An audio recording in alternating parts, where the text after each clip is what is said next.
Hello everybody, let's see what can I discuss in this bit of video. I don't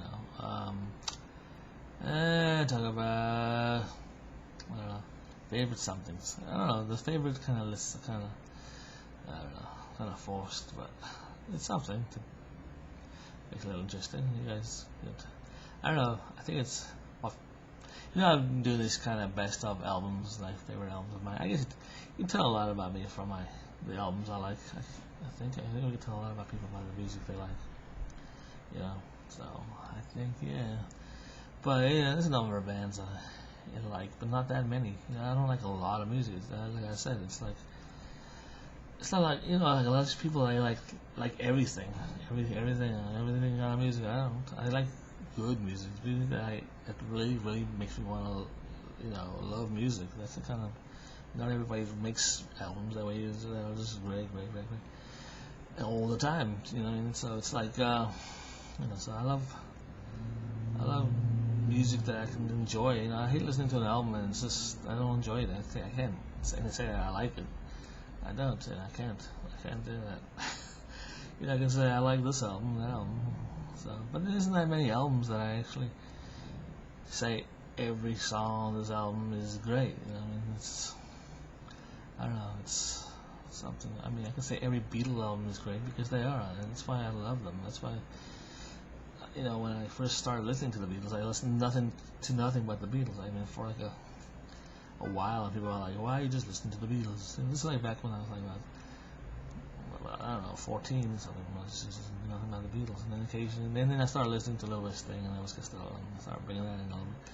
But for like about a year, especially like freshman year in high school, I think I listened to nothing but the Beatles, and it would be. And that's when I started buying the Beatles albums. I started getting like slowly by surely, and then get them. We didn't have internet back then, so I couldn't just go and listen to it on YouTube or whatever. I had to buy the albums. So I try to. I used to, I did odd jobs, that kind of stuff. I get like allowance. Well, how much did I get for allowance back then? I don't know, $5 I think what they gave me a week. I don't know, but it's like $5. It's enough for a meal at McDonald's back then.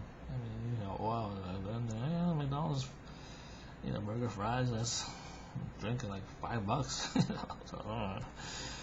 It's probably still is. So I still get like money, especially on Fridays after school. It'd be great. And I'd be like, oh, I got like $30 on me Friday after school, and I'd be like trying to get my friends together. We're like planning what we're gonna do for the weekend. And it was just like freshman year in high school.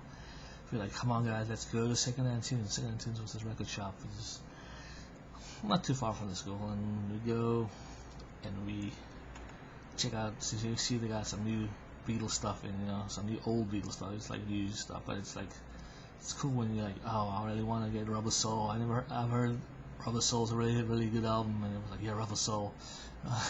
This is how we work, because we actually didn't hear the albums because they couldn't, like I said, we didn't have internet. So unless we knew someone who had Rubber Soul, I didn't know anybody who had Beatles albums, all those Beatles albums.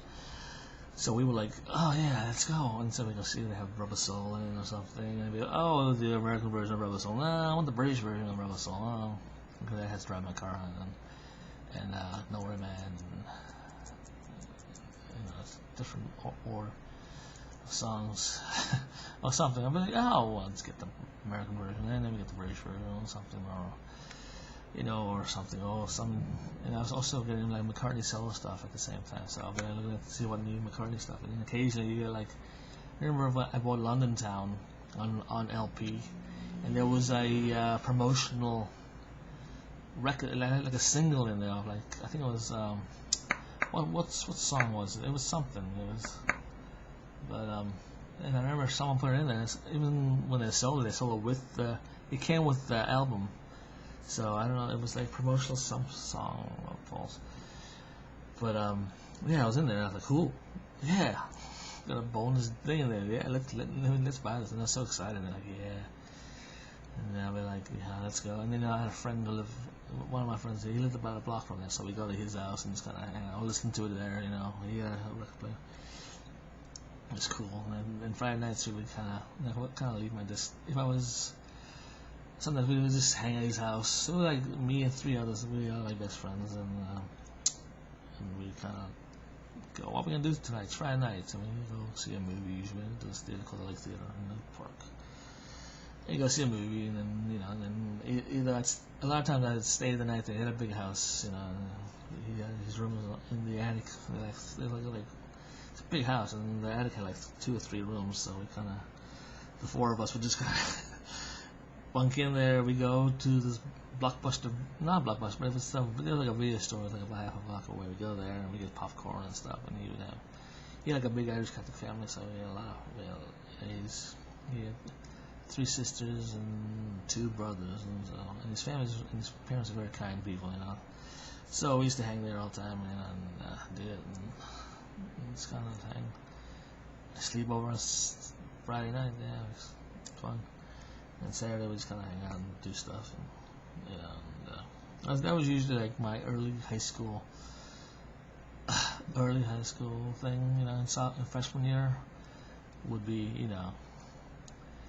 usually, Monday, Tuesday, Wednesday, Thursday, Friday. After school, I would just go home and do homework. Wouldn't really hang with friends. And Friday, we'd do something, and usually I'd sleep over at my friend's house.